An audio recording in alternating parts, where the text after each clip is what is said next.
the Dirty Dozen of podcasts, because it is the 12th one. I am Justin Hodge Howe. That is my legal name now. I changed it.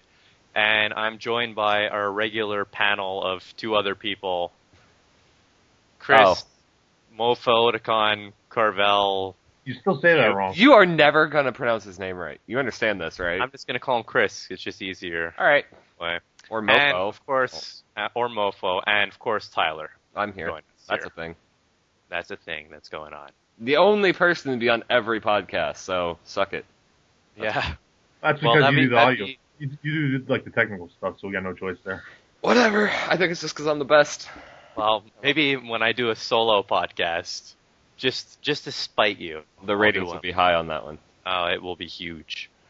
Huge. So we're here doing our first podcast of the regular season for the EBL season. It's definitely been a while. It's been a while for sure. It has. I've missed you guys. It's been too long. No homo. Since we've had these moments together. All right, that's pretty homo. Yeah, so, a lot of surprises, a lot of disappointments in this EBL season. A lot of weird things. A lot of teams playing up to their standards. A lot of teams overperforming. There are a few that are doing way better than I thought they would ever do. So, we're gonna start off with our surprises and disappointments. So, Mofo, when you take a look at the season overall, what one team stands out as a positive surprise to you? Well, it's kind of tough to limit to one, but if I were to give like two or three, I would say number one is probably Houston, because even though they got Omar Thomas in the offseason, I did not see this coming right away. I agree with that. Yeah, but if I'm gonna say like my East team, maybe probably the Bucks, because I really think this team could win the East. I think they are that good right now. So they got a great starting five. They picked up Kerr and Iverson during the past 2 sims ago, and I think Kevin Farrell's a little underrated as a starting point guard, even though he turns it over a lot. So yeah. I think this team is definitely capable of winning the East. I think also that their rebounding is really good. When you got two guys that can get 12 rebounds a game, it's a really big factor. They may have one of the best starting fives in the league. It's up there for sure. Everyone does it roll well. And I think a real underrated pickup for them was getting Tane Sun as their backup swingman. I think he's playing phenomenally. Yeah. He had a start last sim. He bombed there, but that just proves that he's best as a backup. Which absolutely. Very good at. He's very good as a backup. Very good. I mean, this team overall, they have everything you want. I mean, they have two guys that are putting up 22 plus. They have a point guard getting 10.3 assists per game. They have two big men getting 12 rebounds a game. I mean, this is the kind of team that you want to have. And they're shooting really well too. All their guys are shooting there's no guy that's just horrible shooting under 40% from the field either. They're being very efficient. Yeah, absolutely. Pretty much anyone that matters is playing very well right now. Yep. Going back to Houston for a second here, because I just mentioned them. I didn't say anything about them. I feel like Nenad has really proven his worth this year. He's not as good as he used to be, but without him, Houston fell apart last sim. With him, the past 2 sims before this, they were 12-1. Oh yeah, I think Nenad is still just a great player. Defensively and turnovers, he's the ideal. He is what you want in a point guard. I would go as far as to say that he may be the most underrated player in EBL history. I would agree with that. All the success he's had. He got a few, he got that 1-2 years of love when he won those 2 titles, but, other than that, no one ever talked, or he only won 1 title, but you know what I'm trying to get at. But he's in the playoffs every year. Right. He's always in the playoffs. Yeah, he's he's very Kyrie-ish to me, but with not better defense, but with better handling. Yeah, better handling, a little bit less scoring, but they're the same. Yeah. They just win. Nenad just wins. Nenad is never talked about like Kyrie Irving is talked about. No, not at all. And I think maybe when he retires, when we start that Hall of Fame talk, I think hopefully people will realize how valuable he is to have. Yeah. He's definitely he's won a lot, and he's very, as you said, he doesn't turn it over, but he also gets a lot of assists, and his defense is obviously very helpful. And he's always been, like you said, he's always won. That's it. He just wins a lot. I mean, it helps when you're on the Nuggets a lot of your career, but yeah. Doug made a very good point to me. He mentioned this past sim when he started McAvoy point guard without Nenad, all his player shooting percentages went down. Yeah, I think that's Nenad makes everyone better around him. That's huge. Yeah, I mean, that's an obvious factor. I mean, you look at when he's left teams, when he left the Nuggets, when he left the Thunder, I mean, obviously the Nuggets are on a whole different level, but I mean, everyone just kind of performed differently. It's a very, like, structural thing to have him as the point guard of your team. Yeah, because he can create a lot of points. I mean, if you just look at Allen West, I mean, I don't know how he scored last sim with Ben McAvoy as his point guard, but obviously you could just tell by the numbers he has this year. Obviously, he's good, but I think a lot of those good percentages and his scoring is because he's got a point guard that can create really well. No, I definitely agree. I mean, there are some holes with Houston that I'm not sure if they'll have good playoff success, but for right now, I mean, they look like a very good team and very young. I mean, Omar Thomas is 23, Allen West is 19, McAvoy's older, and Nenad's about to retire probably, but I mean, they'll keep a good core together for a while. Yes, for sure. So, okay, Haj, who is your big surprise team so far? My big surprise team is Denver, in that I'm surprised that they're not in the playoffs. Although, I suspect they can get back in. But I'm surprised. I mean, I knew they weren't going to be as good as some of their past teams, but it's just you get so used to seeing them in the playoffs as a top team, at least top four. It seems like minimum forever in the West, and now they're just below 500. They're just not doing good at all. They're hurting. Yeah, even Page should be scoring over 25 a game with the other scoring options on this team, which are one guy. You know what, though? I blame Polo for that because he moved him to center for one sim where Page is obviously worse. And then he's like, I think he ran an outside offense one sim, too. He's just messing around with his roster a lot. Polo's in panic mode. I mean, regardless of how you feel about Page, I mean, everyone knows how I feel about Page, but regardless of how you feel about him, that move crippled the Nuggets. I mean, they haven't been good since they traded for Page, and even if it's not Page's fault, it just shows that Polo was trying to make moves and trying to be different, and it's just not working out. It shows that how important a point guard can be because they have almost no point guard. Casey Hill has just been awful, and before that they had to play Pierre Lewis, who's not a point guard at all. Right.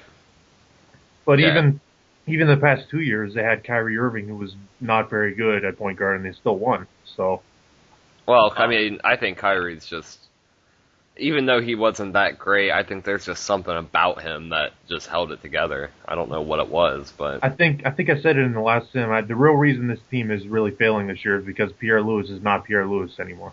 Right. He is his point. I think he was averaging 26 points a game at point guard, and all of a sudden he went to shooting guard, and his points are just falling even worse. And his shooting percentage doesn't look that good either. I mean, no, he is not playing like Pierre Lewis anymore. I think he's having a down year. I mean, I'm sure he could just come back next year and score again, but definitely this year it's an ugly. I mean, they could just not make the playoffs. It wouldn't shock me at this point. And I think go ahead. No. I was just going to say, I think Pierre's great, but I think you look at the talent that he had around him in his great years. Even Kyrie, even as declined as he was towards the end, I mean, he had guys like Wiggins, guys like Kyrie, Knowles, all guys who could spread the ball around very, very well. I mean, Knowles averaged a great assist percentage. Sim Bueller averaged a great assist per game. Wiggins was always good with assists. Kyrie, even his dying years, was good at assists. There were a lot of people that could get the ball to Pierre, and now you look at him now, and it just seems like no one can. It kind of feels like it doesn't feel like a Polo team either, because he never really had a big man that was there to score, and it feels like now that he's got one, he's worse than when he had before. His big men were there to block shots and get rebounds, and it worked obviously because he won a lot of games. Yes. But it feels like maybe he just he's not really meant to have a team that's got a guy like Page on it that's a post scorer. Right. I think there's definitely something to that. Yeah, he had that dominant combo. There was arguably no better combo than Knowles and Boulard for years, and all of a sudden he traded Knowles to Haj, and he's really working out for you, Haj. And Boulard's bad, really, really bad now, and Yeah. he just doesn't have the same type of big man that he had. Even though Page is scoring a lot, like you said, he's just not a Polo type big man. If we're going to talk about Nenad as being one of the most underrated point guards of all time, I think Knowles has to go in there as one of the most underrated big men of all time. I mean, he's a game changer, in my opinion. I thought that was a great trade for Hudge. Yeah. I also agree it's worked out pretty well. It's undeniable the impact he's had on the Wizards. Absolutely. If that gets to me and my surprise team this year, I wanted to go with the Wizards, so Hodge a little bit of love, but I think I have to go with the Lakers here. I mean, I know they have David O'Neal, and so I shouldn't be surprised at anything that happens here. But I did not see 31-16 for this team, especially when this year started. I mean, I thought Fleming was going to be a huge problem for them with his lack of rebounding. I thought Holford is just awful. I mean, and he's still not playing great, but they're winning. And of course, I went into the season hating Keith Frazier, too. I think I've documented on here how much I hated Keith Frazier. Yeah, I think that's personally, I find that's the biggest surprise is that his scoring is just skyrocketed. I mean, that just says how good David O'Neal is. Yes. I mean, just look at the jump for Frazier from the past couple of years, and all of a sudden it's like he's back better than ever. I mean, he's getting 26 points a game, and efficiently, too. Yeah, it's crazy how good this team is right now with some of the pieces that they have, so... Yeah, David O'Neal, he deserves the MVP this year, I think. We'll get to that later. Oh, yeah, but he's just... I think Grant Jarrett also is a very underrated part of why they're doing so well. Yeah, I agree. And I think the rebounding that Sheik Ndiaye and CJ Leslie are giving to them off the bench are helping a lot, too. I think that's helping counter some of... I think those three with Leslie, Jarrett, and Ndiaye are really helping bring Fleming... covering up his issue. And Holford's getting 8.1. That's a lot. That's true. Yeah, and I guess Frazier and O'Neal are both averaging above 6 at the guard position. So, I mean, I guess when everyone else on your team can rebound, Fleming only getting 9.4 doesn't seem like a big deal. Yep, and he's scoring pretty good considering. I mean, obviously O'Neal and Frazier are scoring a lot, and they're obviously, I'm sure they're taking way more shots than most people. But Fleming's still scoring his load. He's doing what his role should be on the team. Right. It's just, I mean, it's crazy to me that you have two starting guys. I mean, Jarrett's only averaging 9.8, Holford's only averaging 13.6, and this team leads EBL in points per game as a team. So, I mean, I think that's just really a huge testament to O'Neal and Frazier and Fleming, that they're just carrying this team offensively, and they're leading the league, so. Yeah, I feel like we'd make a huge mistake if we didn't mention this team and the biggest surprises, and that is the Spurs in a bad way. Because I mean, I was going to bring them up too. Actually, they're the two-time defending champions. They should not be 26-23. They have so much talent on this team. Andrew Harrison is the only two words I can use to describe why this team is so bad right now. It is I would say Tyler Herron was also a very yeah. I completely agree. Look at where's the blocking now? There's no blocking at all from anywhere. And I'm not a big O'Brien fan, so no, nobody is. I mean, definitely not. There's no way he's anywhere close to Tyler Herron's usefulness at this point. No. But even saying all that, Gary Hamilton is playing like an MVP candidate this year. They should be better than they are. Yeah. And Joe Brake was an all-star this year. Thomas is still an A-plus defender. They should be better, but I don't know why look at their point per game differential. It's huge. And they're only 3 games above 500. Yeah, I think this team will turn it around a little bit as the season goes on, but they've been a huge disappointment so far. I didn't like that move when they moved Andrew Harrison and Herron. That was stupid. I think everyone agrees that didn't work out. I think the change of defense from Thomas to Harrison, I mean, wasn't worth the 10 points less a game that you're going to get with Harrison, and the handling that is probably better despite Thomas having good handling. I mean, I think Jay Star was just starting to. I think it was starting to get to him that everyone was, saying, "Oh, he hasn't really changed anything. Nothing's been changed." Blah blah blah. So he goes out, he makes this huge radical change, and now the team's worse for it. So. Did you guys see today he moved Gary Hamilton to shooting guard and his position changes, but not his roster yet? I don't know if he's planning on doing that or what, but that'd be a huge mistake. It could be. I mean, he's gonna play Chris Thomas at point guard. He's not a point guard. I don't think it's as big of a mistake as it is to play Gary Hamilton at shooting guard as it is to play Chris Thomas at point guard. Does that make sense? Like if they had someone better than Chris Thomas. I think if I was gonna do that, I probably would have tried to do it earlier when he had now all of his sims, he's got tons of games left to play. So it's not really a good time to experiment with that. Whereas earlier in the year, his games were more spread out in the first half. I agree. Gary Hamilton's just playing so well, though. There's no reason to mess with him. Even if Chris Thomas is sucking at shooting guard, he's not going to do any better at point guard. Right. I mean, I'd maybe even consider moving Thomas to small forward and Blake to shooting guard, since Thomas has always been able to rebound fairly well. And I don't know if he really wants to change things up a little bit. I think Blake might be better at shooting guard too on defense, but I don't know. I think he's just reaching that point of desperation where he realizes what he has isn't. I mean, it's not working, but it's not working to Spurs standards. It's just the big men they're just not very good.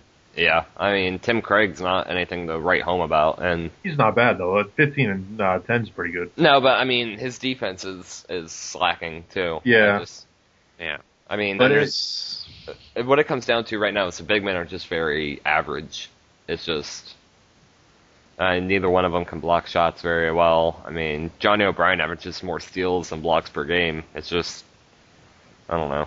But having said all this about the Spurs, right now they're the 8th seed and they'd be playing Memphis in the first round. If that was a real playoff series, I think I would probably pick the Spurs to win. Probably. I'm never picking the Grizzlies again. So they would be the best 8th seed of all time. That much talent. I strongly agree with that. There's another disappointment I wanted to point out. I can't remember who it was. Oh, the 76ers. They were coming off that big, big year. Yeah, but they lost. Yeah, but they lost. Yeah, their best player. I understand that. It's not that I don't understand why they're not doing as bad as they are, but I didn't expect them to fall apart like this bad. I mean, they're the 10th seed right now. I had them as a 6th seed in the preseason. They're underperforming in that regard. Right. I mean, I think they can still make the playoffs. Oh yeah. I mean, easily. I mean, I could see Boston, Cleveland. I can probably only see Boston and Cleveland falling out right now. But I mean, it's not a long shot to say the 76ers can make it in above one of those two teams. So. I think being 22 and 29 is a pretty decent rebound for losing their best player and not really replacing him at all. No, I agree. You got to give him a little credit there. I mean, that and Bob Haynes he's a solid pickup, but he's not going to replace Omar Thomas. No. And the Nets are in a really big fall off right now. They had a terrible sim. I don't understand why they were so bad. I guess it's losing Van Gilder was huge. Yeah. Yeah. That was just terrible. They didn't even bid on him at all. I don't know why he'd let him go. Because he has Seifert. He figures Seifert's going to be the point guard going forward. He's not doing very good, but is he trying to play MCW at point guard right now? I just noticed that's no. He's just putting him there so it looks nicer.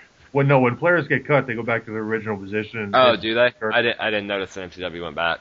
And right now he's on the IR, and Crimson hasn't edited his roster with him. So what a waste! That's a waste. Hopefully he does by Sunday. I don't know. I felt like when they picked up MCW, it might help because his team was obviously lacking in scoring, and that's something that he can do. Right. But I think it'd be interesting to see MCW at point guard. When was the last time we've seen that? Moron played him at backup point guard. I think he started a few games over the past 2 years. Yeah. I think actually starting is... There's never been a year where he's actually started from start to finish. Maybe 10 years ago on the Clippers. No, looking at his assistant, unless he was the worst point guard of all time, then... No, he's never started a point guard full time. Yeah, I think that'd be interesting to see. I mean, his defense goes up there too, so... No, it does. Oh, yeah, C+, big deal. Well, better. It looks better than C. It's a huge deal. It's huge. You know what he is? He's a modern-day J.R. Smith, and that's nothing wrong with that, but he's not going to do anything special. No, I agree. He's going to shoot the lights out of the ball, but he's not going to do anything else. Yeah, but I think that's also very undervalued. I mean, you saw how well J.R. Smith made your Bucks team. Yeah. So I would love that type of player off the bench right now. Yeah. Or if you got really good defenders as starters around him, you can sort of hide it a bit better. Yes. Kind of like with Smith when he had Chris Paul and I can't remember Derek Favors, Danny Granger. Yeah. Yeah, two obviously very good defenders. Yes, around him that helps. Absolutely. And a couple of guys off the bench, whoever the hell it was, I can't remember. When are we giving up on Yi-Won being anything? Has that already happened? I gave up years ago. What do you mean on being anything? Because he had some really solid seasons. Like No, I mean currently. 19 and 11 once. Currently. Yeah, he sucks now, but okay. Yeah, he's getting a lot of blocks off the bench, I guess. I think he's a good bench player to have right now. But I think he's playing off the bench this year. Is right? he? Yeah, Jim Ryan. Yeah, he is. He did a lot of last year. He switched around from bench to starter. The Nets are kind of having that problem that the Nuggets are having, that the Spurs are having, where their big men are just very average. I mean, just 10-10, 12-10. I mean, Ryan's getting a lot of blocks, I guess, but there's just nothing special about any of these guys. Yeah, Merriman's really disappointing me after the training camp he had. He's not really performing very well. No, not at all. His shooting percentage is very low, too. I just think losing Van Gilder has killed them. It's just totally... Seaford is just not even close to what Van Gilder was bringing for them. No. And Tatsio Vega's shooting pathetic all around. Yeah. He's not following up the almost finals MVP season very well. No. Who, Tatsio Vega? Yeah. No, that would have been Jerome Berry, I bet. He's their best player. Yeah, well, the point is he was in the finals last year, and now he's regressed very quickly. I will say the most underrated thing about Tatsio Vega is his assist to turnover ratio at small forward. It's 4-0.8 right now. I mean, that's just... Maybe they'll move him to point guard. I don't think that would work out well, but... He can't be worse than Seifert. Yeah, that's true. He might be one of the worst starting point guards in the league. You could always go with Drew, so... He could. That'd be pretty good. I think he started for a while earlier in the season because Seifert got hurt. Oh, that's sad. I think he played great in those games. I want to look it up, but I'm just going to assume. I want to point out one more team, and this is one that I expected to be bad, but I didn't expect 8-40 bad, and that's the Chicago Bulls. They're on pace for one of the worst seasons ever, right? I mean, yeah, we looked it up. The worst team is the 2010 Raptors. They were 13-69. It's not. Yeah, it's going to be close. It's going to be really close. They would have to go 4-30 throughout the final three sims to beat the record. They need Vince Stauffer to break his leg again to really lock that up. Or Whitehurst. Yeah, or Whitehurst. Either one enough to break a leg, it'd probably help those This odds. is one of the worst teams I've ever seen. There's no doubt about that. And they have like $28 million in cap room. Yeah. And there's no really great free agents to use it on this year. This team, he's given Rick Highsmith the starting job for, I think, 4 sims running now. He's playing almost 30 minutes a game. This guy is barely an IR player on any other team. I would agree. He is so bad. How is he so... He's a terrible human being. He's still better than Dave Hampton, though, right? Probably. Oh, I hate Dave Hampton. I don't even know if he's better than Dave Hampton. I mean, at some point... No, probably not, but... At some point, you just need to pull someone off free agency and just give them a start and just see, because you never know. Frank McMahon or like... Yeah, might as well play There's Frank guys McMahon. on his team that are better than... Highsmith is terrible. He's just terrible. I don't know if, like... I didn't look at box scores. Maybe he shuts down opposing power forwards. Yeah, I highly doubt it. I highly doubt it, yeah, given their monumental 111 points a game they're giving up.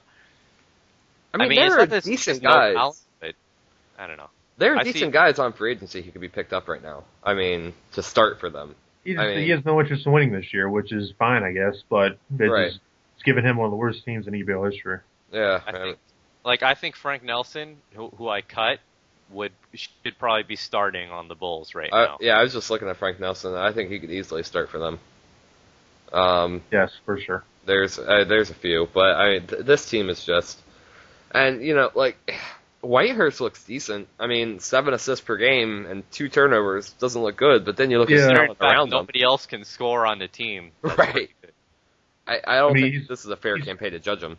He's passing to Aaron Ross and Aaron Coleman on the perimeter right now. Right. Yeah. Those guys are Aaron Coleman should just not be starting at all. I mean, I still think he could be an okay backup, but no, I don't. There's no way in hell he can start. I don't think he's a good backup either. I think he's horrible. I've given up on Aaron Coleman. I think he's right there with Dave Hampton. Yep. They have some of the most underperforming guys ever on this team right now. Yeah. I mean, well, they're just bad. I mean, they have Vince Stauffer and Alan Whitehurst, but they have their own picks. So I think Miroslav can be a good bench guy too, but he's not a starter either. No, definitely he's not even shooting 40%. Well, he's on He's this whole shooting team. 39% to get 15 points a game. They have nobody who can shoot the ball. They're just forcing up shots and missing most of them. That's just how bad they are. They can't shoot. They can't rebound. They can't block. They can't pass. They can't steal. They are the worst EBL team in over 15 seasons. We could say that. They can't even shoot free throws. I mean, they're second to last in team points per game, and they're fifth to last in points per game allowed. That's just how bad they are. Their whole team is shooting they're almost shooting under 40% as a team. Right. Yeah, I didn't even know that was possible to do that. Even the Heat are at 42%, which is way above the Bulls right now. Right. The Heat are killing them.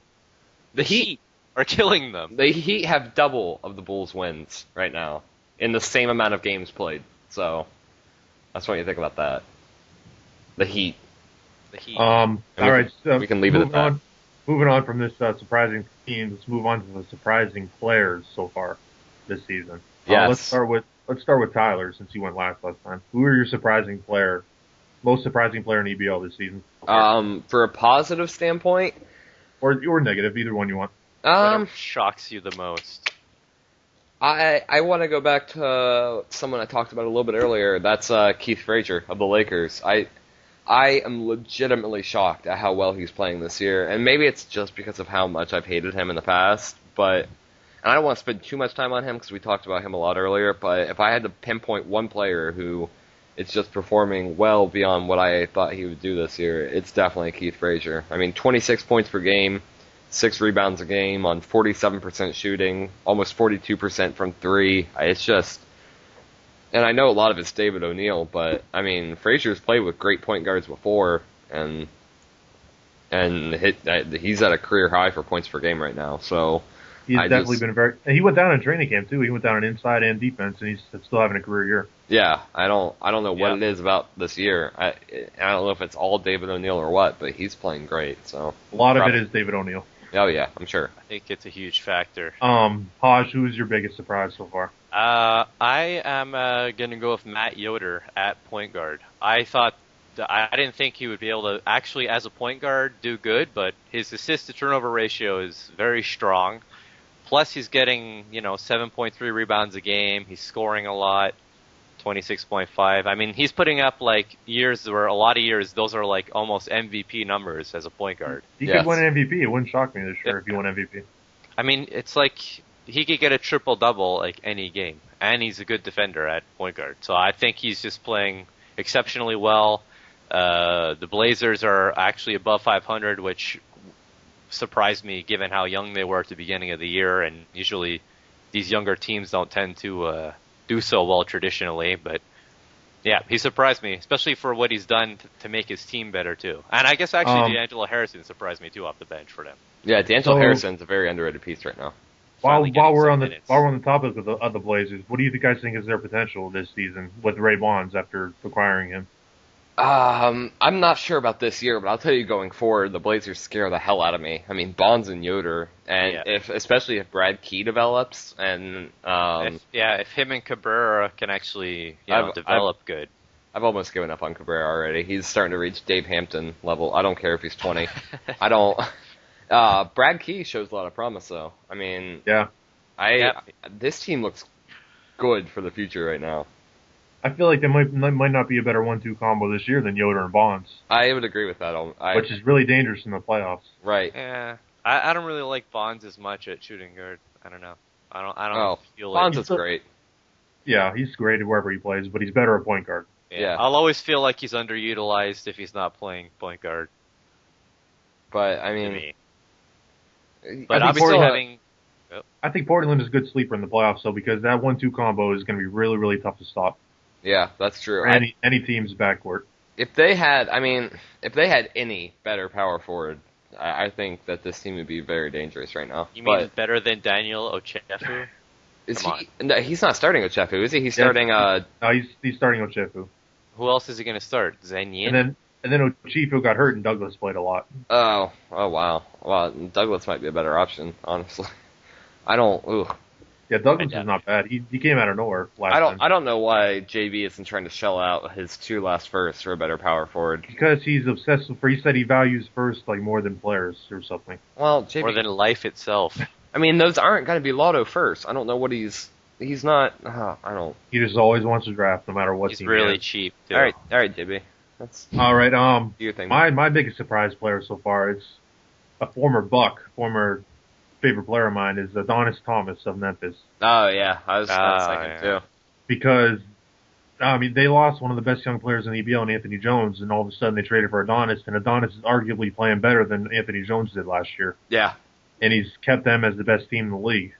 And it's, I mean, he's just a great all-around player. He's not a great defender. I think we all know that, but offensively and rebounding and shooting, usually, he's just an elite player, elite scorer, elite rebounder for a shooting guard. He's just filling in amazingly for Anthony Jones. Shadow couldn't ask for anything better from Adonis Thomas. There's a lot of similarities to me between Adonis Thomas and Keith Frazier, I think. Yes, I agree. And both of them are in the top 2 teams in the West this year. So, I mean, say what you want, but these Adonis is bringing it. I mean, 26, 8 from rebounding, almost 47% from the field. He looks really good. I wish you would shoot threes better. I don't know why he's so down on that. That's always been his big flaw. I mean, it's really impressive that it's like they haven't missed a beat at all from. It's like they're almost like identical record to last year. Right. It's after losing somebody for nothing at all, and they managed to get Thomas while losing nothing just to get first him. Round. So. Non-model first rounder. Yeah. Exactly. That's why Shadow may be a decent candidate for back-to-back GM of the year because of that move. Yeah, I think, and we can talk about that a little bit afterwards, but I think he's definitely up there. So I mean, he deserves votes because that move is arguably the best move of the year. Yeah, I would strongly agree with that.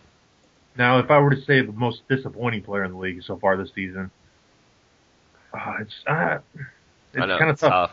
I think Lance Burton on Magic has been a huge disappointment. He's in a contract year. His shooting has just magically disappeared. Burton's definitely up there. He's just playing terrible. It's like kind of depressing. He's been a huge reason for Orlando's fall off this year. Yes. I would also say Chris Thomas, obviously, is a huge letdown.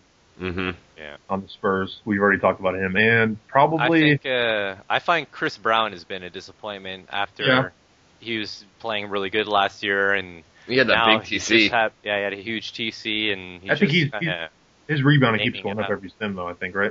Yeah, it seems to be. So he was around like below 9 at one point. I feel like I had higher expectations of him than this rather mundane sort of stat line that he's bringing to the table. Yeah, I've always been down on him for some reason. I don't know. I just don't like him. Maybe because he hits women. I don't know. And then my most disappointing player, I think we could all probably agree on this one, is Tim Drake of the Pistons. Oh yeah. Well, see, for him to be a disappointment, I have to have expectations for him to start with. So but, I don't expect him to get worse in his second year. That's true. His minutes per game are almost up 5, and his numbers are basically the same, which is pathetic. He is the one thing holding this team back from being a championship contender. I'd agree with that. I think something needs to be done. You can't start Duncan there, though. Duncan's terrible at point guard, right? No, Duncan's in his good role off the bench. Okay. Yeah. I mean, there's really no other options, you know? You're not going to start Chasson Randall. No. I mean... Yeah, and they literally have no one else. I mean, Alaric can't do it. Alaric's pretty terrible. Can't start Chasson Randall. Maybe, yeah. He turns it over so much, I would never start him.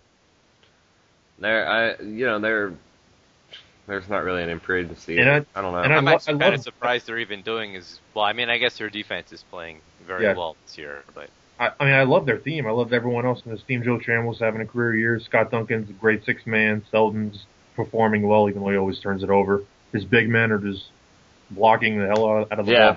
Birch and Tryggvason are amazing.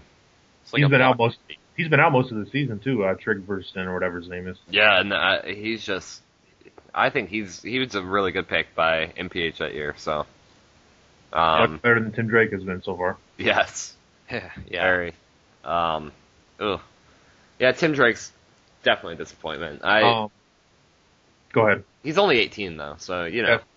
Yes, but if he had a better point guard this year, Detroit would win the East, I think. I agree. I think that would definitely they would at least be top 3 seed rather than 5 where they are right now. So. Yeah. There's probably backups that would be doing better than Tim Drake right now. Mm-hmm. Tyler, who was your most disappointing player? It's tough. I mean, there are a lot of guys that are underperforming more than you would think. If I had to pick one, I'd say Andrew Wiggins is definitely mine. And it's not that he's having a terrible year, and I don't really know where all he's been played this year, so that could impact a little bit, but he's been all over the place. He doesn't look good anymore. I mean, 15.7, 10.5. I mean, his rebounds are definitely there. His rebounds are still very good. And it's not that he's playing bad, but he's not playing like Andrew Wiggins. It's the same kind of Pierre Lewis type deal where Pierre Lewis is still a great player by almost any standards until you compare him to old Pierre Lewis. It's just Wiggins' shooting percentage is very down, 42%. He's shooting terrible from 3. His turnovers are up. It's just he's not looking good right now. I mean, Chuck Laverson looks like a better player right now than Andrew Wiggins does, and that's. I think Baldwin, he's starting Wiggins at power forward and Morgan at center. That's what he did last time. That could definitely play a part of it. I mean, it's just no matter what way you cut it. I think Wiggins has spent 2 Sims at power forward, 1 as the super 6 man, and the rest at small forward. He's just been all over the place this year. Yeah. And maybe I'm more disappointed in the way GMs are using him than I guess, but either way, Wiggins is somehow a disappointment to me. So. Yeah, he's having a down year. Are you guys surprised by Oklahoma City's success this year? They were not.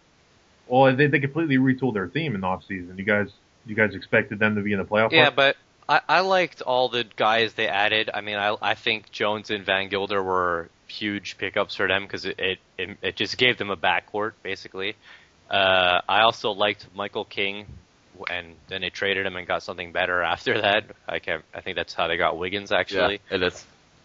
And I liked Bennett. I thought they could be above 500 like they are now. I'm not like totally floored by the fact that they're above 500 and sniffing around the playoff spots. This is honestly right where I expected them to be. I expected them to be right around 500. A few games over it, a few games under it. None of that would have surprised me. This is where I expected them to be. I think Van Gilder can only get them so far at point guard. Their big men aren't great by any means. Maverick Morgan is not a desirable starter to have, I don't think. I think he's done decent for Oklahoma City because his numbers have really gone up since he's starting. Yeah. I mean, he's definitely not bad, but it's just he's not anything special either. Yeah, he's average. It's just he's not the guy that you want to be your best big man, and right now he's the best one that's an actual big man. Center power forward playing for them. Yeah, you're right. I think what's really holding Oklahoma City back is their depth. I mean, their bench just isn't good, in my opinion. Yardley, Bolton, Pope,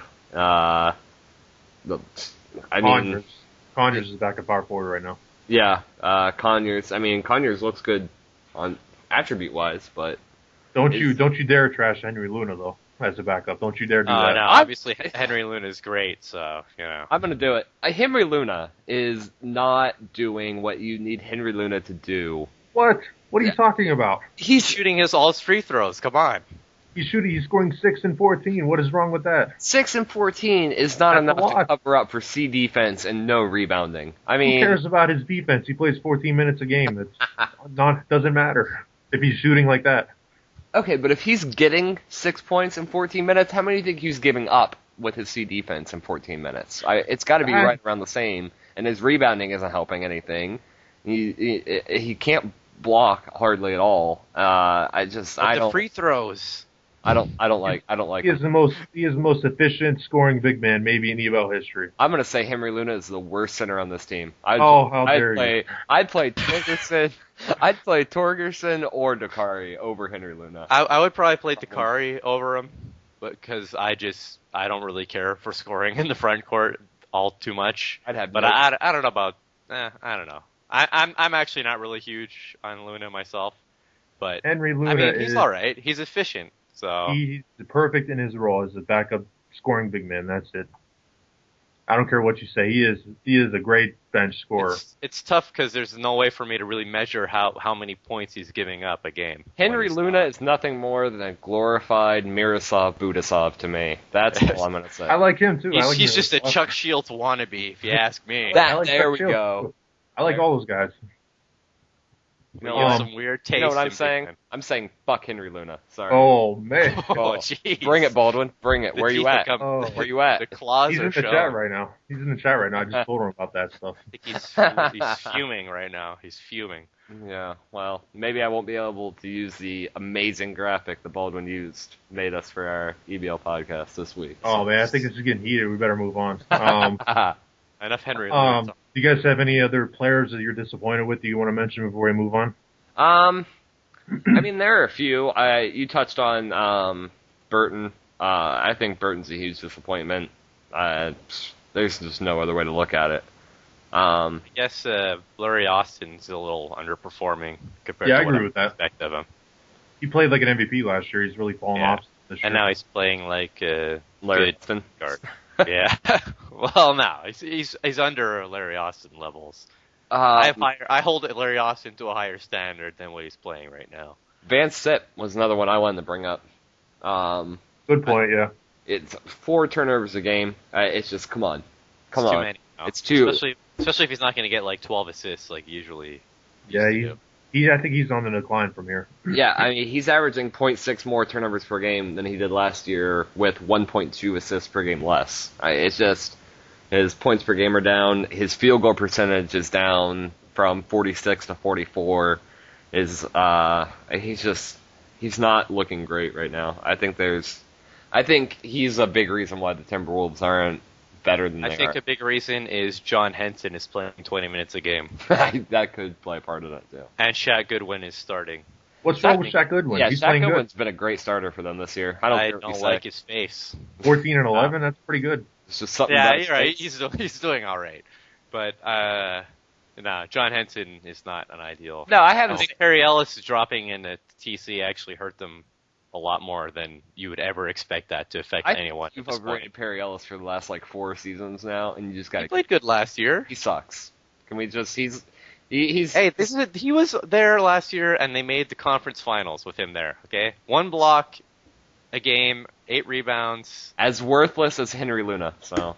Oh man, he's way better than Henry Luna. Come on, Henry Luna. Listen. You can say what you want about Henry Luna, but I will not stand here and have you insult Perry Ellis. Well, everyone knows I have the center MVP with Isaiah Austin on my team. So yeah. You want to trash Henry Luna when you got Isaiah Austin on your team. Yeah.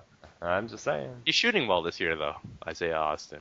Yeah. Okay. Whatever. All right. Mofo won't even entertain. I didn't even notice, but he's shooting really well, especially from 3-point land. All-star. All right. Now, so with the trade deadlines coming up in 5 days or something. Right. Last year was a really busy one, but this year's been quiet so far. If you guys had some suggestions to contending teams on what to do, maybe a player to go after, what would they be? Let's start with Haj. I would say Lurol Nairn should be all over the vet because he's playing really good. Who do you think though? What team? Or Lyle Devane. I'm a huge Lyle Devane supporter, by the way. Mofo, you got my back on that one too, right? Yeah. Lyle Devane. Not so much anymore. Oh, well. His points fell off, and I lost interest. He's like I'd the say small forward version. Maybe Phoenix could maybe use someone because Brun's a little sketchy. I don't know. Henry Moore's having a solid year though. Oh no! You mean like a combo. Oh, you mean Loud Devane? Yeah, okay. Yeah, or I mean, it's hard because most of the good teams have good swingmen, which I mean should say something. Maybe the Cavaliers could go for somebody like that. For off their bench, like a guy like Devane would help since their swingmen off the bench are something desired. You were saying Narn. I think the Cavs could really use Narn as starting point guard. As point guard, yeah, I think that would be a good thing for them. Overlock has been disappointing so far. He's doing okay, but I mean, he could be upgraded upon. I think you could get Narn for fairly cheap at this point. Yes. Yeah, I mean, I have one big suggestion, but I'll let Tyler go now. Hopefully, he doesn't steal mine. Actually, you go ahead. I'm still trying to. Really? Okay. This goes out to JB. I feel like JB, if you want to win a title this year, you make one move. You give up those first round picks. You give up Tom Cabrera. You give up Frank Murphy, whoever it takes, and you get Benjamin Gonzalez from Rock. You get Benjamin Gonzalez. You pair him with Ray Bonds and Matt Yoder. You can easily win a title this year. That'd be huge for him. That would be. And huge. Plus, Gonzalez is only 25, so he's got. He still fits the rebuilding years left to go. So JB, if you listen to this, go after Benjamin Gonzalez. Do whatever it takes. What are you doing, JB? Don't hold on to those picks. They're going to be garbage picks soon. You got the guys to win now. Don't worry about the future. Worry about right now. Right. Ugh. Be cool, man. Be cool, JB. Be cool. I don't even know if he can actually match the contracts. Would be a factor. No, he's got Archie Goodwin. Archie Goodwin makes. Oh yeah, that's true. He's got Archie the filler Goodwin. That's his nickname, not the stat filler, the contract filler. The cap Archie filler. Goodwin's expiring contract. That's what he's called. Yeah. Tyler, you got anything yet? For me, I see the Spurs have 3 first-round picks that are able to be moved. I think they need to move those. I think they need to find a more competent big man. Yes, I think you move maybe a first or 2, and either Tim Craig or Johnny O'Bryant, whichever one. I don't even care if they're both pretty much the same at this point. And you go after one of these guys that are on these losing teams who are trying to rebuild, or even if they're not on a losing team, just someone who clearly wants to make moves, someone who wants to do it differently. Who do you have in mind? I'm looking. I don't really see anybody. Yeah, see, that's Gonzalez. Right yeah, there. That's another guy. Yeah, I mean, I thought you'd get him for the Spurs first-round picks, but if you could, I would. I think the Spurs first rounds would almost be more valuable than the Portland ones at this point. I mean, I think they're very similar. Yeah, that's true. I don't know. I just think that you need maybe Scotty Edwards of the Magic. He's really doing better. Yeah, even if you don't have to give up all, like I'm not saying give up all your firsts for someone like this, but someone who's more competent than the guys that you have now, or someone who just does something different. I don't know. I just think losing that big defensive piece in Tyler Herron was huge for them. I think they really need to find someone who really gives them that edge back in the paint. So yeah.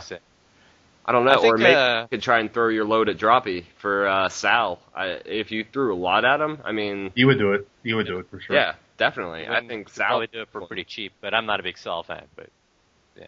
He's getting a lot better as the season goes on, Sal. And you have to agree, he's better than Tim Craig or Johnny O'Brien. Oh, well, yeah. So So if you guys had to rank, like, the top maybe 2 teams who had to make a move at the trade deadline to be a title contender this year, who would you say is, like, the most desperate?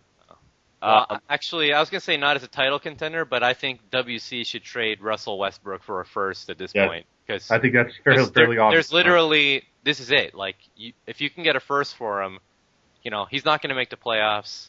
He has his own pick, so it only benefits him not to have a talented player. And someone can use Russell Westbrook as a combo guard off the bench. I think maybe someone in Washington could use that guy for a first. Oh, yeah, you're using this as your own trade block.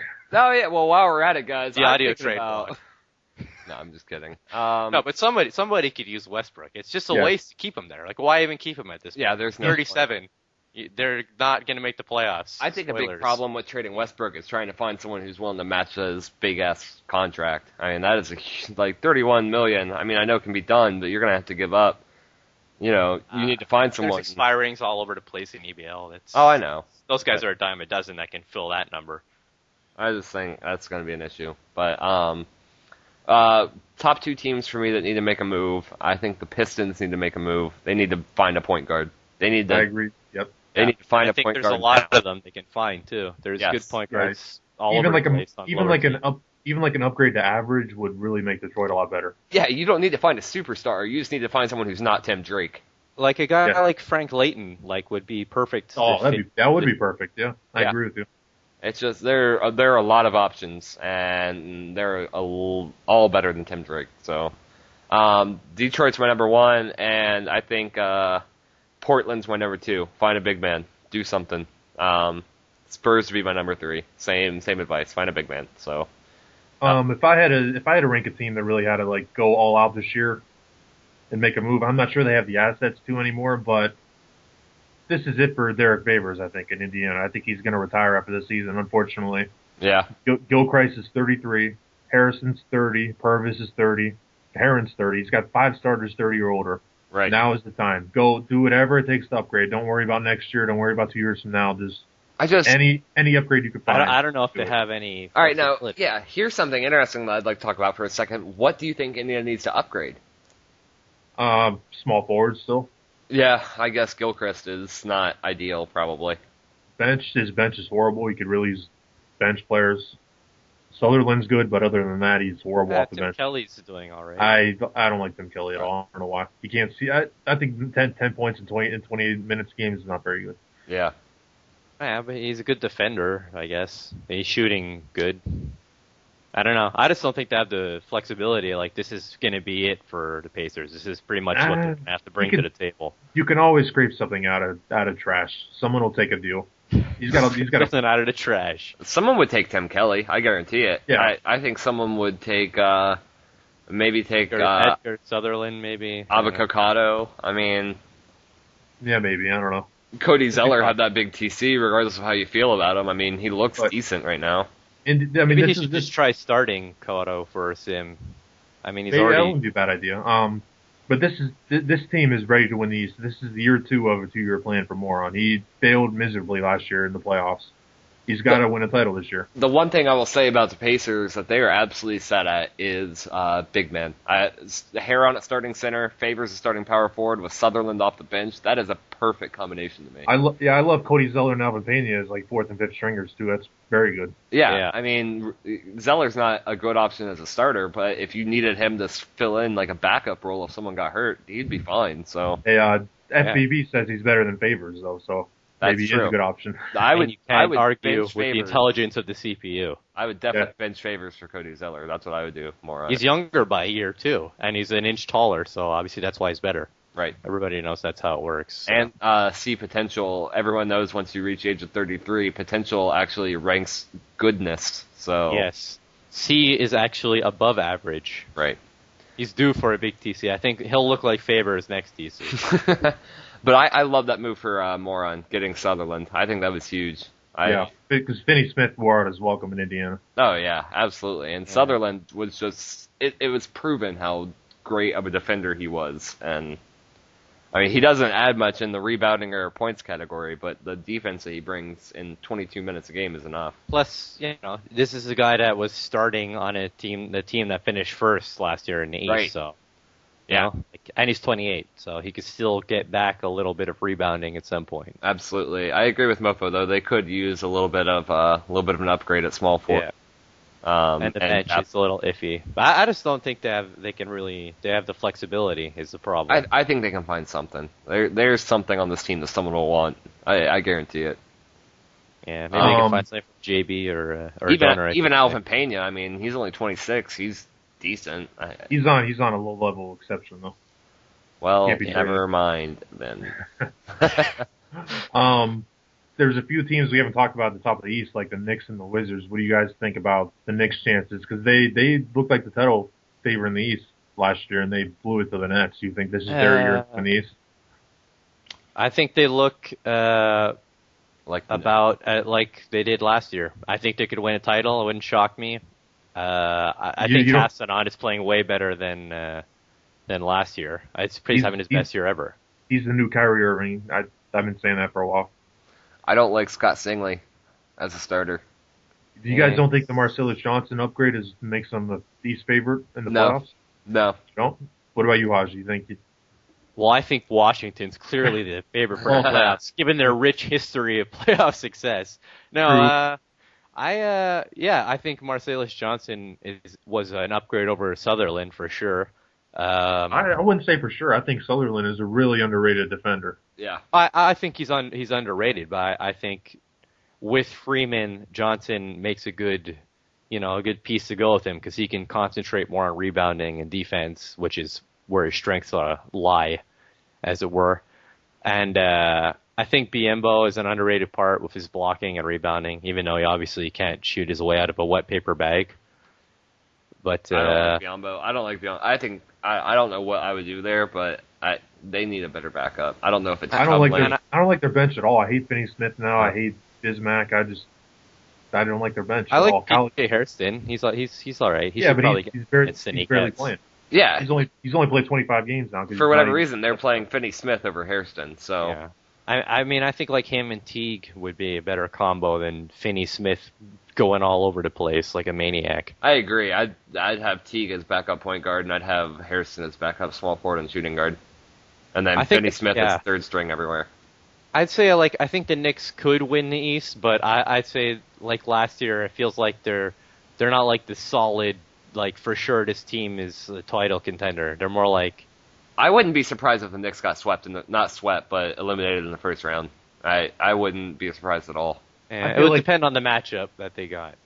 I feel like I always say his name wrong. GBB has built this team up to be like a steady progression into a playoff team and then a second round team, et cetera, et cetera. Now they're supposed to be the East winner this year, but I just feel like they're a letdown.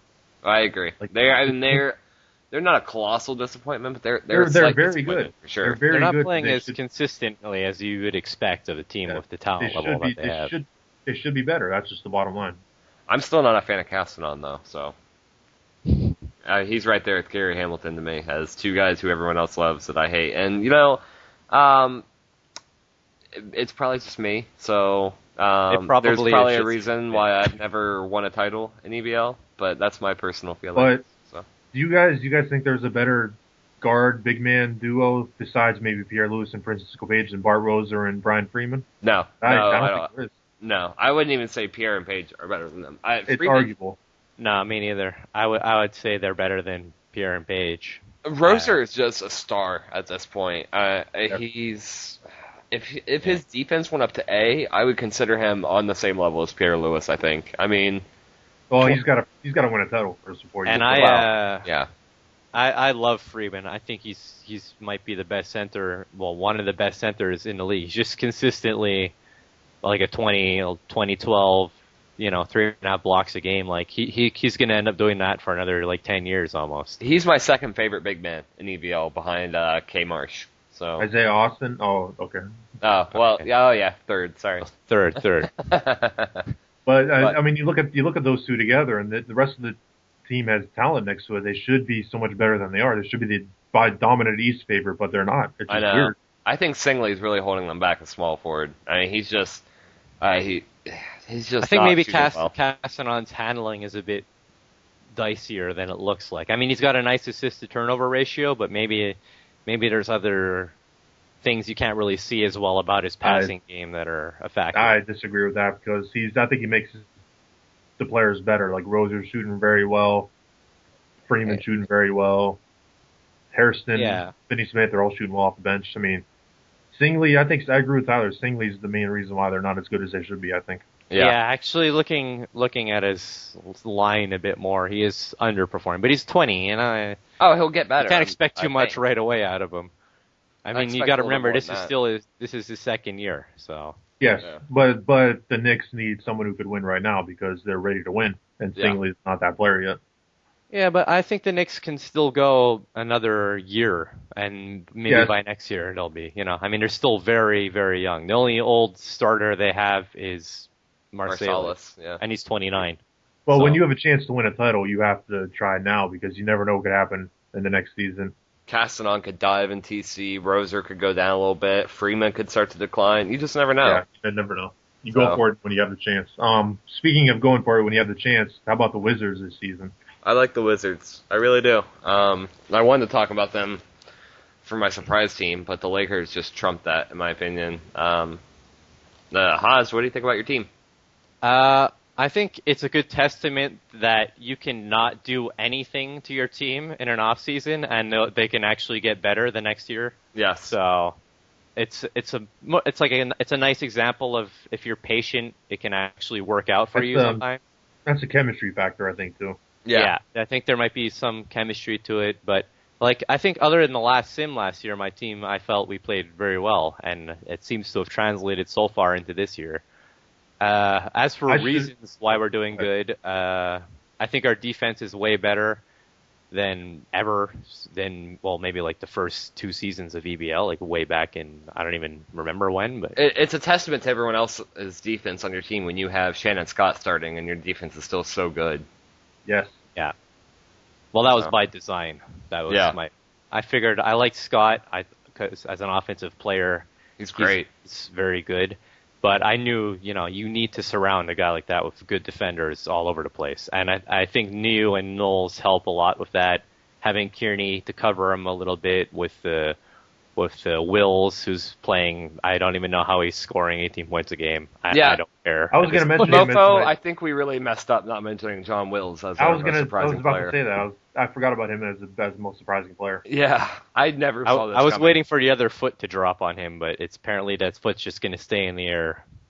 I mean, I hated him. I hated him every single season except for this season. Now I think he's playing amazing. Yeah, I think he's actually a huge part to why your team is doing so well. Yes, I agree. It's amazing. Just what it makes all the clamoring that Polo did for him 3 years ago not seem as asinine. So. See, this is why you should always get as many Polo players on your team as possible. That's what I say. I got 4 of them starting for me. So, yeah, you do. Clearly, he should have just never traded these guys. He'd be leading the West right now. Yeah, that's true? Yeah, you do have 4 Polo players. You're the only non-Polo guy I have is Niu and Carlin. I guess it's getting significant minutes. Yeah, wow, that's something right there. But what do you guys think is the Wizards' upside this season? Do you think they could make the conference finals? Do you think they could actually win the East? What do you guys think? I think they could lose in round 2 in 7 games, like they usually do when they have a good team. Possible, yeah, but I could definitely see that, honestly. But I think that's more of a testament to some of the other teams in the East. It just depends on who they get matched up with. I could see them winning the East, no problem. But I could also see them losing in round 2. It's just, it's all matchups, really. I think they could do whatever. And I wouldn't be shocked. I think the thing that I really feel will hold my team back is that they don't have the traditional that guy that you have on EBL a real title contender. They always have a guy like a Bart Roser or a Pierre Lewis or a David O'Neill. Well, he's the title, but you know what I mean. They don't have that star guy. It's more of a sum of the parts, which doesn't traditionally translate into title victories in EBL. I think if Kearney can raise his field goal percentage, I think you guys will do fine. He's just shooting pretty badly right now. I mean, he's scoring a lot, but his percentages just aren't there. I feel like that could hold the Wizards back, but I also feel like if Kearney turns it around, it could also push them into maybe a title. Or at least a title contender.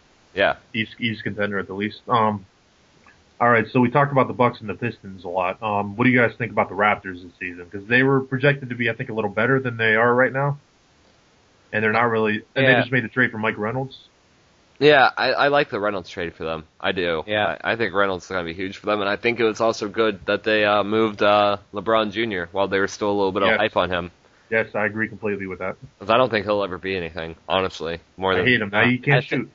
As long as he can't shoot, he's never going to be a good player. I agree. I think his ceiling is definitely as a sixth man, but I thought that when he was drafted. I thought he could be a really good sixth man. I remember you saying that. Starter. Yeah, you said it like every podcast, and you were right about that, so good call. Well, I nailed it on that one. But I think Reynolds and Grundy, I don't know so much about this year, but I think definitely going forward, that's a really good guard duo to build around, especially if Reynolds can improve his defense. And I think if Clinton starts getting better, and they can move Steve Harris to a six-man role, I'd really like this team a lot in the future. Yeah. It's funny you said that about a six-man role because we're in EBL right now. Once Terrence Jones retires, Steve Harris is my new guy. Yeah, EBL. Boy. So if he goes, he could be the super six-man on Toronto and be a beast. I mean, I started him at power forward with his C rebounding, and he averaged 10 rebounds a game for me at power forward. So I think even though his attribute says he can't rebound, I think if he's put into that position, I think he can do it. Especially if you were playing backup minutes there in a super six role, I think he could work. I just think Steve Harris. There's plenty of players that could score plenty, but I think nobody scores 20 points a game as easily as he does. Yeah, if that makes sense. Yeah, he does. He seems like if you give him 30-ish minutes a game, he's going to score 20 points for you easily. Yes. And I just love that. In any offense, too, not just an outside offense. He's not like gimmicky. He did that in an inside offense when Reale ran one of his stupid depth charts. Right. Exactly. I mean, in a balanced, he'll give you like 23, 24, and an inside he'll give you 20, and an outside he can give you 26, 27, so he's just a really good player to have. And as for this year, I think that their big men are just not gonna cut the mustard. Their big men are terrible. Yeah, they are pretty bad. I mean, it's a testament to everyone else on this team that they're an above 500 playoff contender with those big men on their team. Well, it's because of Josh Grundy. He's playing like a legit MVP candidate. He keeps winning Player of the Weeks. I'm gonna say I think the Raptors could win the East this year just because of Josh Grundy. That's going out on a stretch there. I don't know. Maybe love Grundy. Play the Pacers again in the first round, but I love Grundy that much. I really do. I think his assist to turnover ratio is amazing. Yes. And his shooting percentages are all amazing. He's a great player now. He's finally living up to the hype. If you want to talk about the new Kyrie, I think it's Josh Grundy. So. No, he's a completely different type of player. No, he's not. He can actually score. He passes way more than Kyrie ever did. No, you're forgetting some of Kyrie's seasons. There, I don't think Kyrie ever got over 10 a game. What team is Kyrie on now? Orlando? Orlando. He never got over 9.2 a game. Kyrie, not once. Oh wow, yeah, you're right. Kyrie was never a great passer. That's why he's a lot like Castanon. Owned. I always thought Kyrie was better than. Well, whatever. It doesn't matter. That's why I'm not as big a fan of Kyrie as others. Well, you're a moron, so. But he's got a lot of rings. So there you go. Speaking of morons. Well, I don't want to say that. Those Cavaliers. What do you guys think about his make the playoffs or quit ultimatum? You think he'll actually go through with it if he doesn't make the playoffs? You know what I think, Mofo? I think why not us? Why not us to win the East this year? Oh, because it's kind of lame. That's why. That was one of the best podcast moments ever. Oh man. Yeah, that was pretty. I don't listen after I've heard the same. I'm gonna make the playoffs. I'm gonna quit thing about 9 times now. I'm over it. I don't care. I don't care what he does. If he quits, if he stays, if he burns the forum down somehow in a magical online fire. People the forum down. That would upset me. Magical online fire. I don't.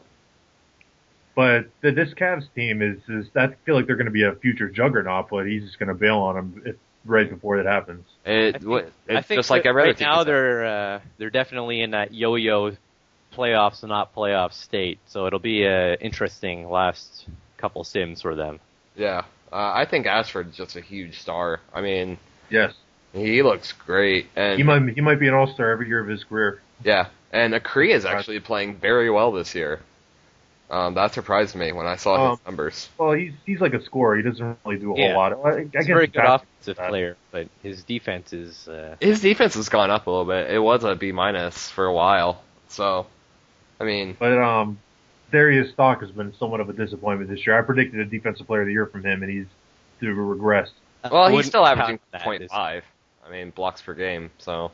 Yeah, he was at 4 last Rebound year. lower. I still like Stock. I like him too. His free throw shooting is so pathetic, though. I mean, it's just hilarious. Oh yeah, and I like Dick Johnson too. I mean, that's Yeah, me too. I like this team. I think they can make the playoffs, but they're not going to do any damage there this year. But I really like him for the future. I hate Don Carter though. I think Don Carter got to get out of town while he still has some value. I don't think he has any value left. I think he does. He's only 22. He can still improve. I don't know. I feel like he should be got playing an ugly-looking rating line. He should be playing Joe Monday ahead of Don Carter right now. Yeah. I don't know. I expect Don Carter to have a breakout TC next year, though. Even if he doesn't actually perform up to those standards, I expect his attributes to look very good next season. I'm thinking like a B inside, B minus outside, B handling kind of deal. So. Okay, then the final playoff team right now in the East is Boston. They just went from a 13 seed to an 8 seed after trading Curran, because we all know Curran and Tyree can't play together. Right. That's it. That's the answer right there. They didn't have Dan Garcia this sim either. He was hurt, and they still had a huge sim. They were starting Joseph Johnson. I think he is again this sim. He's playing Garcia off the bench. He said this wasn't the sim that Tyreek was third string, was it? No, that was the previous sim. That was previous sim. All right, that was a blunder by dropping there. But I think this team is actually the playoff team in the East. I think they're going to make it. I wouldn't be surprised if they jump up to like the 6th seed even. I mean, they definitely could. Tyreek is answering that question from the other podcast. Can he still be an elite point guard? Yes, he can be. Yeah, I nailed that one too, just so you know. So for future reference, I'm 2 for 2. or 2 for like 478, but still, nailed those two. So I mean, if we're using Republican logic, you're 2 for 2. So there you go. Oh, topical. Oh. Topical. Oh, but no, I like this team. I like Joseph Johnson off the bench. DJ White's not a great starter anymore, but he's definitely not terrible. Decent. Their bench is pretty good. Salvatore's obviously a really good center. Even if you don't agree that he's elite, like a lot of people don't, he's still very good. He's a great scorer. His points per game are skyrocketing again without Curran. I feel like Boston feels like that's a team that could upset a much better team and then get swept in the second round. But yes, they get that feeling. Yeah, kind that's of like Utah last year. Yeah, definitely. I think Decatur is going to be a huge problem for them. I don't know if he's starting or not. He is. I think whoever they start at power forward is going to be a problem because I don't really like any of their. That's true. I don't like any of them. I like Robert Rojas. He's actually doing pretty well. Yeah, Rojas isn't terrible. I hate that guy. He's a jerk. Oh. Don't you hate Alonzo Cromartie? I hate him. Oh fuck! I would shoot him in the street if I saw him, even though he's a baby right now. I would shoot that baby. Whoa. Yeah, this is like an evil podcast, man. Yeah, that's okay. I probably wouldn't shoot a baby, but I would shoot older Sim Alonzo Cromartie. What are you? Okay, all right. That's all right. So moving on to Boston. If Alonzo Cromartie gets shot, I'm gonna take this evidence to. Oh jeez, this never happened. Yeah, you might want to edit that out. Say it for the blooper reel. When I threaten a baby's life. Before Hodge gets arrested, we should move on from Boston. I think there's a few more teams we haven't talked about in the East, like the Heat, who really don't deserve to be talked about. Sorry, Seth. What about Cameron Burchett? Yeah, I want to talk about Cameron Beachside a little bit. Really? You want to talk about it? Okay, go ahead. Yeah, Cameron Beachball. He's playing great. Maybe not. All right, let's. Just... Yeah, there's nothing really. He's having a career year. It's not going to last on a good team.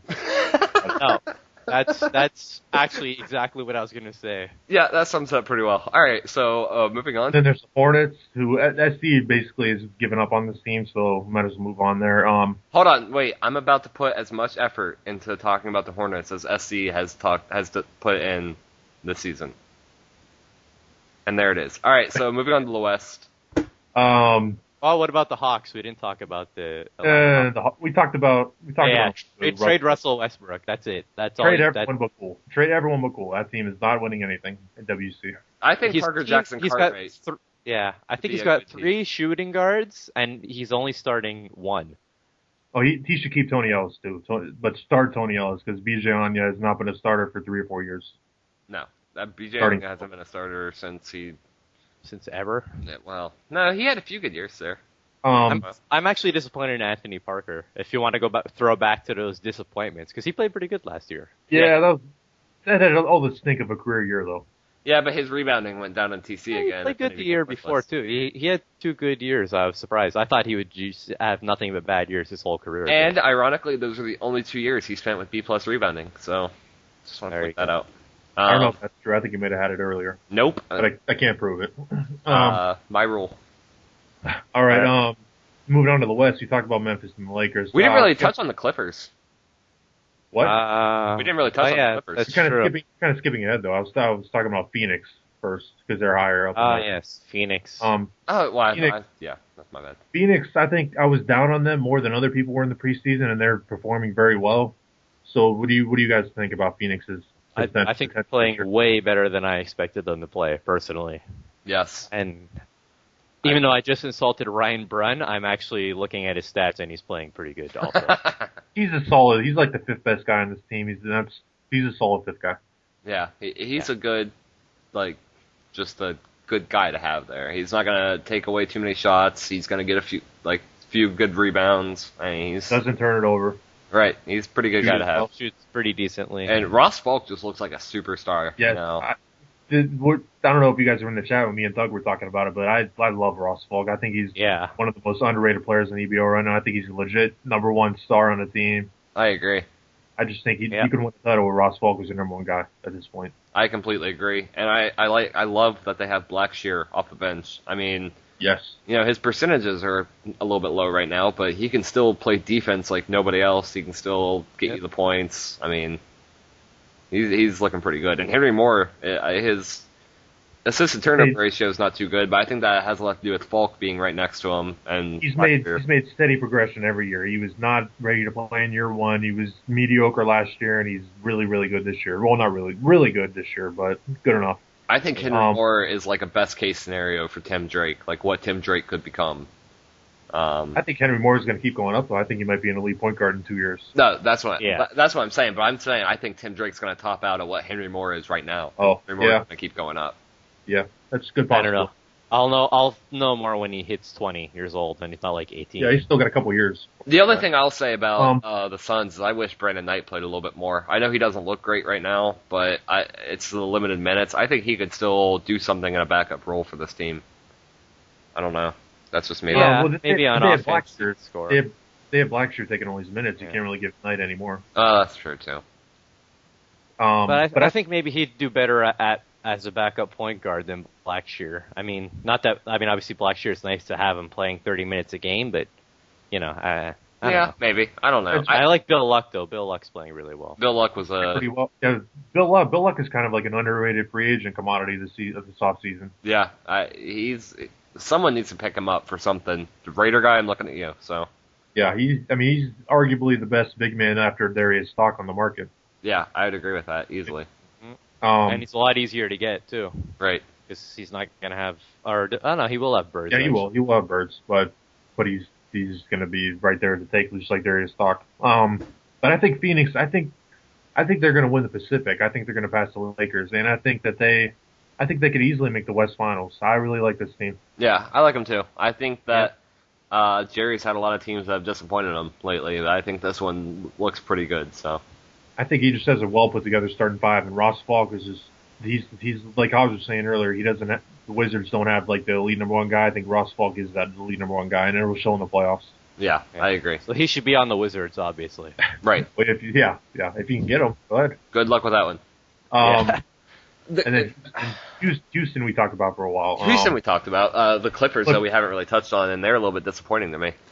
Yes, but they showed a lot of signs of improvement this last sim. They won 5 in a row in the sim. I think they went 7-2 or something like that. But I think it took them until the second half of the season to finally get going. But they are still the same team as last year. Really, really talented. I agree, and no one really dropped off. I feel like they're worse than last year a little bit. Why do you say that? I don't know. Something seems off. Like maybe Perry Jones is there. Perry Jones is playing great though. Yeah, but Perry Jones is. I don't know. Maybe he smokes a lot of the weed in the locker room and it gets everyone high or something. I don't know. Larry Austin. Yeah. he was playing Nate Stout for a lot of the season as a backup big man, and then he changed to Perry Jones, and he's done a lot better since then. Yeah, Nate Stout's like another Perry Jones, though, but worse. He's worse. He's way worse than Perry Jones right now. Yeah, I hate Nate Stout. Yeah. He's starting to become really, really bad. He's starting to finally look like a Tyler draft pick, so there you go. We're good. Oh, man. He's come full circle on his career. Oh, I'm a all-star draft. I'm not high in the Clippers. I don't see them getting. I don't even know if they'll get past round 1. Oh, wow. Maybe if they play Houston. Oh, but this is the same starting 5 and team basically that almost beat the Spurs in the second round last year and probably would have won a title. You're really that down on them? I think Larry Austin needs them. to do something. I don't know. He needs to get his assists up. He needs to get his turnovers down. He needs to shoot better. And I've always been bothered by Ricardo Lido for no reason at all. Ricardo Lido? Completely undeserved, but for some reason You mean that champion who seems to make every team he's on better? Yeah, I hate that guy too. I do hate him. So there. Oh. Went to Providence, so I don't want to kill him like Alonzo Cromartie, but I'm not a fan as much as some are. I'm throwing the Clippers out there as my sleeper West champion. I like the Clippers. I think it'll be I don't know. If the Grizzlies or the Lakers or the Suns don't win the West, then the Clippers are going to win the West. I mean, I know it's given a lot of teams, but I think the Suns I would probably count as a sleeper, sort of. Oh, I guess anyone but Memphis is a sleeper at this point, Phoenix even though they've never won a playoff series in forever. But all right, now did we talk about the T-Wolves enough? John Henson a little bit. A little bit. Yeah, we talked about the T-Wolves. I like Tyrese having his usual scoring a bunch of points. No, he's never been this high points per game wise this late in the season. He's just shooting, and his field goal percentage is at a career high right now. He's an amazing scorer. He's the best scorer in EBL right now. He's truly the Vince Carter of this EBL. Ouch. Wow. So much hate in this podcast today. I think the teams we didn't talk about are the bottom 4. Start with the Kings. Oh yeah, let's talk about my team. What do you think about your team, Tyler, right now? We have Otis Stone, so we're always a possible contender. True. No, but on a real level, I like us, but I don't love us. Obviously, we're not great, but our points per game, the points per game allowed has literally gone up each sem. Like it's gotten closer each sem. There was a while there where I was at like 102 to 108, and it's just steadily progressed to where they're pretty much even at this point. What do you think about Christopher Lloyd? How he's doing for you this season? I had this argument with Hodge in the chat the other night. I don't like his turnovers really, and I think he could shoot a little bit better. But I think he's being forced to take more shots than he needs to, just without very many other scoring options. I mean, Virgil's down this year, and Harrison's actually coming back offensively. His field goal percentage was bad for a while there, but I think his assists are down because of Harrison and Virgil. Even if they, because Harrison's at 4 assists a game now, and Virgil's almost there, which isn't too terribly high. But I think they command the ball a lot more than someone like Lloyd does. So I think they spend a lot more time with the ball in their hands. Yeah, I agree with that. I don't know. I think Lloyd could be like a 9 guy right now if he had any other small forward or shooting guard. But I like Lloyd. I definitely have high hopes for him, and his defense is pretty solid too. So I think the big move for me was getting Amato and Sanders. That's what I was gonna say. I think those guys you got them very, very cheap, and yes. I like Prue or Prulix or whatever his name is. He's he's better as a backup, I think. Yeah, he had a good first sim. Yeah, but I don't know. I really like Amato. Amato is the one that I didn't even really care about Sanders, but I like Amato is those huge. 3. I think those 3 make a good trio. I mean, yeah, and they're all both very young. So even Sanders Amato, is only 25. So I think Amato has star potential still. I agree. I mean, he's averaging 12-12 right now, so that's not great, but I think Sanders is a little underrated too for what he can do. 12-12 at 22 at the age of 22, and he's playing out of position at center. So, but he's playing a lot of minutes and he's not shooting very well. So right. he's got room to improve. Oh yeah. Well, I mean his inside's only B right now, so I'd expect He's right around where I expect him to be, honestly. I think the Kings could definitely should look at trying maybe to trade Virgil and Harrison could both be useful, at least useful bench players for contending teams because they're obviously good scorers. Harrison can play point guard a little bit, and Virgil can play a lot of positions with his handling that he has. Right. So. Also, I would like to just point out how much I love Frank Lloyd. I love him. I know his defense isn't there, which is why he'll pretty much be a bench guy forever for me. But he doesn't get the chance to play very much because he's only a point guard. But, I mean, he's averaging 4.4 points in 8.8 minutes a game, 1.5 assists per game, and 0.2 turnovers. I mean... So let me get this straight. You're praising a guy who can score off the bench who can't play defense, right? You know where I'm going with that, right? Right, but fuck Henry Luna. So, I don't know. I don't like Frank Lloyd because he takes minutes away from Otis Stone, which upsets me. Oh, good point. Yeah, the talented Otis Stone. The talented Otis Stone, who has dropped so far in TC.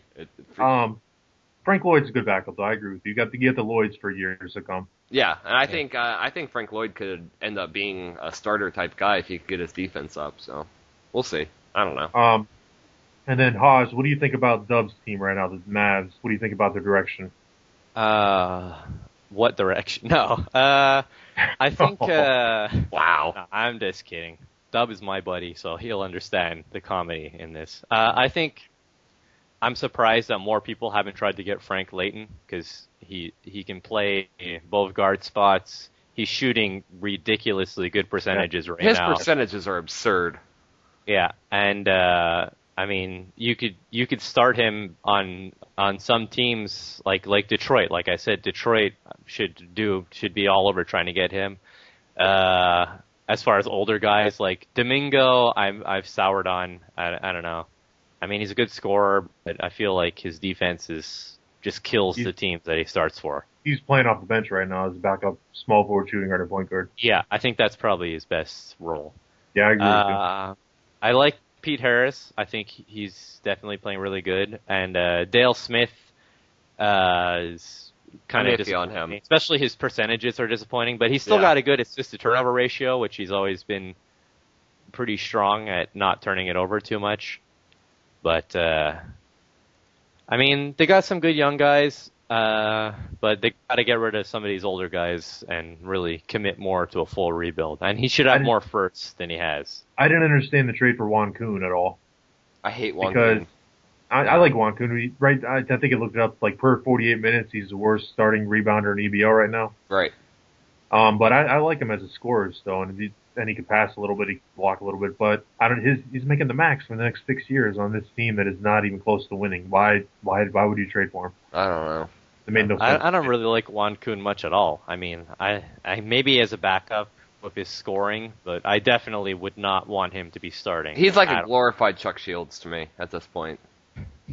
What? He's like a wannabe Henry Luna. I think Juan Kuhn is like a better Chuck Shields. He can't rebound, he can't really defend, and he can just score a lot. I don't see a comparison at all right there, but I don't know. I guess maybe a little bit. He can score way better than Chuck Shields. Come on. Well, that's why I said he's better and than Chuck Shields. And he can block shots way better than Chuck Shields. That's why I said and also, I'm really starting to hate Larry McDowell, like, a lot. How are you just now starting to hate Larry McDowell? Yeah, I still held out some hope for him, but now I think he's pissing me off with this. Me and Tyler have been driving that bandwagon since year 2, I think. Mofo and I don't agree on much, but Larry McDowell and Dave Hampton are two that we are right there on the same page. But I think definitely, like, I know Dub is shopping Frank Layton, and someone should be trading for Frank Layton. Yeah, someone needs to be all over that. I'm about to start offering if no one else. He's probably the best backup combo guard or one of them in the league right now. And he could be a very solid starter, shooting guard or point guard. Yeah. He was when he started for the Hawks back in the day, he was like he was an all-star. He was really good at point guard. At one point, like I thought he was going to be like the next great point guard. He was all league third team in 2022. He averaged 26 points per game back-to-back seasons as a point guard. Right. And then I traded for him, and then he sucked. But now he's good again as a backup. Yeah. All right, so I think we got 2 teams left to talk about. We got the Warriors, which I don't know what you could say about the Warriors right now. They have a lot of picks. Is this actually their lineup right now? Yes, or do he they hasn't made a trade. Okay, He this hasn't is made all another their trade. guys. Yes. Yeah. They have a lot of picks. And they have a lot of none of young them pieces. are going to be lotto picks. None. The Timberwolves one will be close this year. Or the Thunder. The Thunder one will right now. be. I don't know how you can trade Ray Bonds and Mike Reynolds and you have no lotto picks out of it. They have like 3. 3 lotto picks. Possibly which 4. Which ones are the lotto picks? Detroit? Yeah, I don't really see any lotto picks. Toronto? Maybe Oklahoma City. Maybe Oklahoma City. Thunder will be this year. That's not a guarantee. I think it that's is. no lock. And if it is, it's going to be at the low end of the lotto spectrum. It could be the worst lotto pick. It also could be a number 1. Yeah, we'll see about Okay. that. Even his picks next year, Houston, Portland, these are teams that are on the rise. Right, but he also has guys like Bill Ross. I mean, Bill Ross is a good young player. Sean Wade, I like a lot still. Sean Wade. Angel Doty had a good year before whatever happened to him right now. Andre Hood is a young guy that is a thing. That's a player. Yeah, I mean, I like Wade and Hood. Michael King's not terrible. I like Bill Ross. I have no idea why he has him listed as a point guard, because that's obviously not what his position and he's better at defensive shooting guard too. I don't know why he moved him there. Yeah. But I mean, it feels like that's like almost it. Those 3 LeBron guys. James Jr., a good backup. I hate to rip on Donor, but I feel he traded Bonds and Reynolds, and what he was left with was 2 of the worst contracts in EBL, and Fowler and Doty. No lotto picks, maybe like 1 late lotto, a ton of cap hits, including $9.3 million next year, 3 expiring contracts when he's got 5 picks, and a horrible team. Yeah, I'm just trying not to hate on Donor too much, since Baldwin has been doing enough of that in the chat pretty much since Donor rejoined. So, but I mean, Donor he deserves the criticism for the team he's putting together. I mean, this is like his 3rd consecutive team that he's completely blown up and destroyed within 1 sim of owning the team, or within, let's say, 3 or 4 sims. He has young talent. Sean Wade could be a really good big man, like you said. Bill Ross is looking like a very good player, but it just doesn't make up for the moves he's made so far. Yeah, it's just, I think he came in and he expected this Warriors team to immediately be good, and they just weren't. I mean, they were, if you remember, they weren't a playoff team when Donor took them over. They were 9th seed, 10th seed. It just feels like it was such a just lack of patience, like of a high magnitude. Like he gave them like 2 sims, and then everyone was out the door. Maybe, and say what you want about them not really having lottos, but I mean, for pretty much just Bonds and Reynolds, I mean, he got like 8 firsts out of it, and Bill Ross. He traded for Wiggins too, and then traded Wiggins away right away. Right. I mean, he got like 8 picks. Bill Ross, Sean Wade. I feel Andre Hood isn't bad. Andre Hood. Yeah, but I feel like the only young guy that's really a lock to be a starter in the future, like a good starter, would be Hood. Because I'm not really sold on Wade. I think Bill Ross will be. Personal taste. Yeah, I think Bill Ross. I'm Bill Ross, but he's already a starter basically. But I don't know. I'm not a fan of most of his deals. It's so tough to predict what's going to happen, because I mean, tomorrow Donor could trade 5 picks for Francisco Page. Who knows? Because he was talking about Page trading for Page today. So who knows what could happen? Well, then I might. You need him when you have Hood there. You need Page to pair up with Hood, because they're not the same position at all. All right, I don't like Andre Hood that much right now either, though. No, he's a rookie though. You got to give him more time. Oh no, I'm just saying. But for right now, it wouldn't be bad to trade for a guy like Page while Hood develops. I don't know, whatever. And then there's one team we haven't talked about is Utah. There's not really much to say about Utah, really. Yeah, we talked about them a little bit in the trades. You mean the team that has 3 All-Stars on their team? Yeah. 2 All-Stars. 2 All-Stars. Narn and Gonzalez. Yeah, there's really no excuse for not trading Gonzalez and Narn by the trade deadline if he wants to. Well, I can see keeping Gonzalez because he's 25. Maybe, but Narn should be out the door like ASAP. Yeah. I also think Jeremiah Davis could be a really good piece for as a backup for a contending team. Also, I'm a big Jeremiah Davis fan. I am too. I'm a huge Jeremiah Davis fan. Huge. He's playing 39 minutes. He's averaging 13 points a game.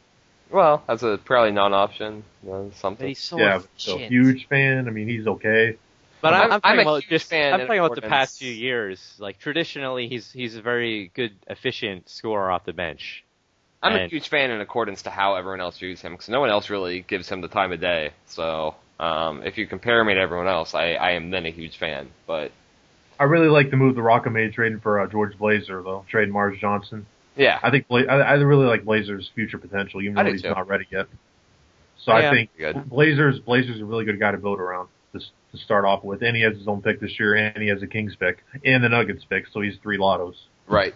Yeah, and 2 that are actually like going to be good lottos probably. Well, I guess the Kings could still get a little, maybe move another spot up, maybe. And he's going to have cap space. And if he trades Gonzalez for expiring, he's going to have like a ton of cap space. So And probably I another don't lot think I would of. trade Gonzalez though. I don't think I would trade him if I was Well, Utah. I mean, if he can get like 2 first-round picks and like really good prospects, if you could get a really good package for him, yes, which I think he's he could. Yeah, I agree.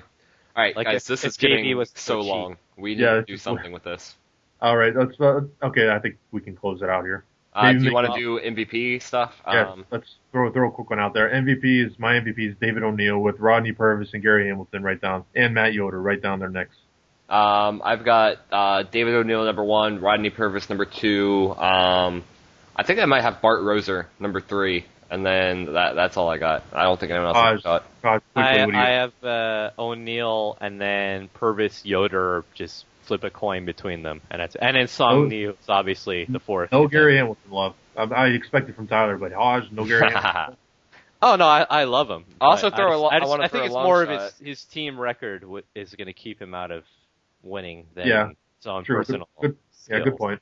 And Defensive Player of the Year is Kenneth Marshall. If anyone else wins, it'll be a sham, and I will never trust the system ever again. So I could see I Ken already Burch don't stealing trust it. So I Well, could see Kim- Ken Burch stealing if it, Kim Birch so- wins it, I'll be okay because I love Kim Birch. But I mean, Yeah, but nobody else has a shot. Maybe Grant Jarrett and I'll try Kenneth shot. Marshall's literally averaging 1 more rebound than everyone else in the league. oh yeah, he's insane. It's He's leading in rebounds and blocks. Yeah. I mean, that could be the first time. Well, maybe Dwight Howard might have done it. favors In it. case we don't do another podcast before the playoffs, you guys want to throw like a title? No. prediction We'll do out there? another one. No, We'll do another all right. I will All right. make sure we do another one. Wizards win all it right. all. Spoilers. Oh, I got a rap. I got to throw a rap in there. Oh no. Oh. Okay. All right. My name is Justin, and I'm here to say Scott Singley sucks, and he's kind of gay. Peace. That's a great ending. That's okay. That's a shut up now. And That's good. fuck Henry Luna. Some baby's gonna kill Alonzo. Wow. That sounds like a Oh. rap thing, no? Doesn't it sound I like don't a rap thing? Maybe not the shooting the babies part. Hodge, we're cutting you off. You're done. All right, that's it. I think that's good. East Coast is the Beast Coast. I'm ending this before you can say anything else. So Yeah, it's a good idea. All right. all right. Thanks for listening. If you somehow managed to listen this long, because this has been ridiculous. But Worth it just to hear that rap. yeah, and it's been a while, so I feel like this is justified, right? Yes. All right. Good. All right. All right. See ya. Bye. Adios. Things and stuff. Etc.